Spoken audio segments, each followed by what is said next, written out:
생후 9개월 된 아기가 하얀색 쥐를 아무 거리낌 없이 만지고 놀고 있어요. 아기가 쥐에 손을 댈 때마다 뒤에서 새로 된 막대기를 때려 큰 소리를 내는 실험을 합니다.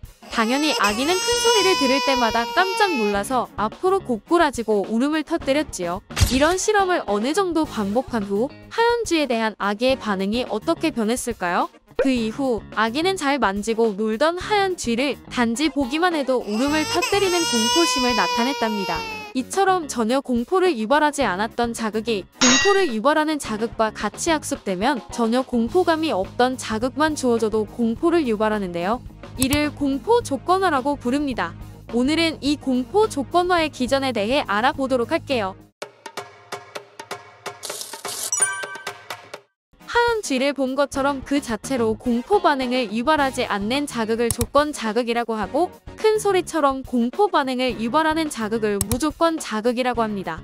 지금부터는 각각의 자극을 편의상 US와 CS로 부르도록 할게요. 자, 여기 사람의 중추신경계예요. 자극이 주어지면 중추신경계인 뇌와 척수가 일을 시작합니다.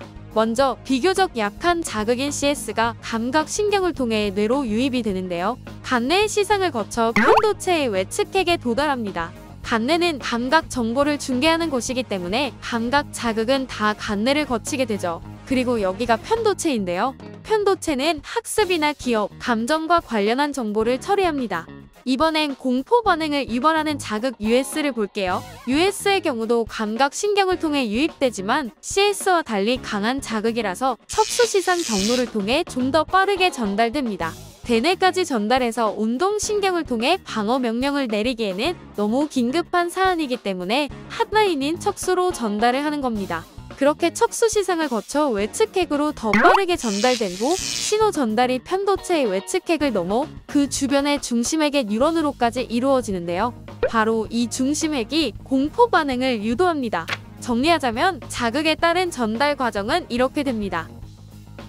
이렇게 각각 자극이 편도체의 외측핵에 도달하면 뉴런들 간의 신호 전달을 유발하게 되는데요. 이때 중요한 특징이 하나 있어요. 자극의 종류에 따라 전달되는 경로도 다르다는 거예요. 예를 들어 굉음에 의한 US가 외측핵에 도달하면 항상 동일한 경로로 뉴런들 간의 신호 전달이 이루어지고, 하얀 쥐를 본 CS가 외측핵에 도달하면 또 그 자극에 맞는 경로로만 신호 전달이 이루어진답니다.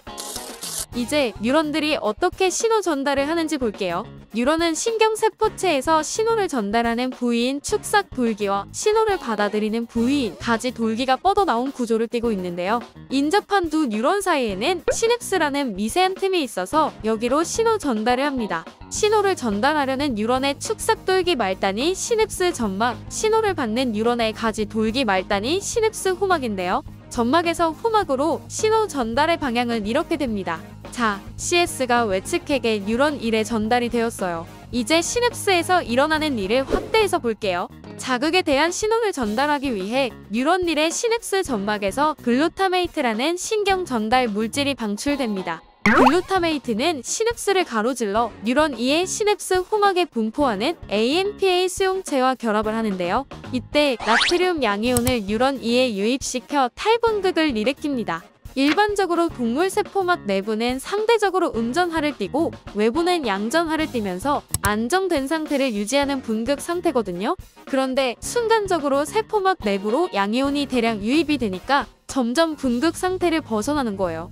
이렇게 탈분극이 일어나면 이번엔 NMDA 수용체가 활성화가 되면서 칼슘 양이온도 뉴런 2로 유입이 되는데요. 세포막 내부에 양이온이 더 많아지니 전기적 신호 전달을 더 원활하게 만들게 되는 것이고요. 세포막 내부의 급격한 전이 상승으로 생긴 양이온의 활동 전이가 축삭돌기를 따라 다음 시냅스와 다른 뉴런으로 순차적으로 이동하면서 전기적 신호를 전달해 결국 뉴런 N까지 신호 전달이 이루어지는 겁니다.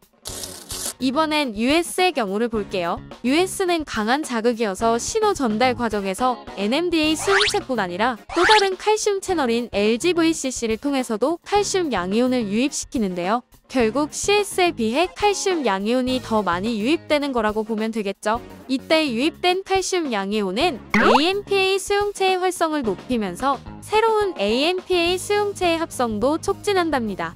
그러니 CS에 비해 전기적 신호가 더 원활하게 진행된답니다. 막전이와 관련해서는 이해하기 쉽게 제작한 영상이 있으니 같이 보시길 추천드릴게요. 앞에서 언급했듯 기본적으로 동일한 자극에 대해선 동일한 경로로 신호가 전달된다고 했잖아요. 같은 CS가 반복되면 해당 신호 전달 경로로 연결이 강화되고 같은 US가 반복되면 또 해당 신호 전달 경로의 연결들이 강화되는데 이걸 바로 뇌 가소성에 의한 장기 강화라고 부릅니다. 그런데 만약 특정 CS가 US와 함께 외측핵에 반복 도달할 때에는 둘이 융합된 상태에서 장기 강화가 나타나게 된답니다. 그래서 이러한 장기 강화 후에는 US 없이 CS만 전달되어도 해당 CS가 기존의 경로를 따라가게 되는 것이죠. 그럼 마치 US도 함께 주어진 것처럼 외측핵을 넘어 그 주변 중심액의 뉴런으로까지 신호 전달이 이루어지겠죠? 그래서 결국 중심액에서 공포 반응이 유발됩니다. 이게 바로 공포 조건화가 생기는 이유입니다. 앞의 사례에서처럼 위협적인 큰 소리 US와 하얀 GCS를 같이 노출한 후 하얀 G만 봐도 공포 반응이 유발되는 것은 편도체에서 뉴런 간의 새로운 연결이 생겼고 강화되어 나타난 현상이라고 이해하면 되겠죠? 공포 조건화가 일어난 후 CS만 주어지는 상황이 반복되면 대뇌 피질에는 CS와 US 사이의 연관성이 없다는 소고 기억이 저장이 되는데요. 그래서 이후에 CS가 주어졌을 때에는 이 소고 기억의 작용으로 중심액 근처의 ITC 세포군이 억제성 신경 전달 물질인 가바를 방출해 공포 반응을 억제합니다. 이걸 공포 조건화의 소거라고 불러요. 여기서 중요한 점은 소거의 의미가 공포 조건화를 사라지게 한다는 의미라기보다는 소거 기억이 공포 반응을 억제하는 의미라고 생각하면 될 것 같아요. 시간이 지남에 따라 CS가 주어졌을 때 중심핵에 의해 공포 반응이 유도되는 정도보다 가바에 의해 공포 반응이 억제되는 정도가 더 강해지면 공포 반응은 더 이상 나타나지 않게 된답니다. 여러분은 언제 공포감을 느끼시나요? 저는 강아지를 보면 그렇게 식은땀이 나고 공포 반응이 유발되는데요. 그렇지 않은 사람들이 더 많은 것을 볼 때 아무래도 유년기에 아주 강한 공포와 함께 장기 강화가 된 것은 아닐까 싶기도 합니다. 오늘은 공포 조건화에 대해서 알아보았는데요. 다음 시간에도 수능에 나올 만한 EBS 연계 주제로 돌아오겠습니다.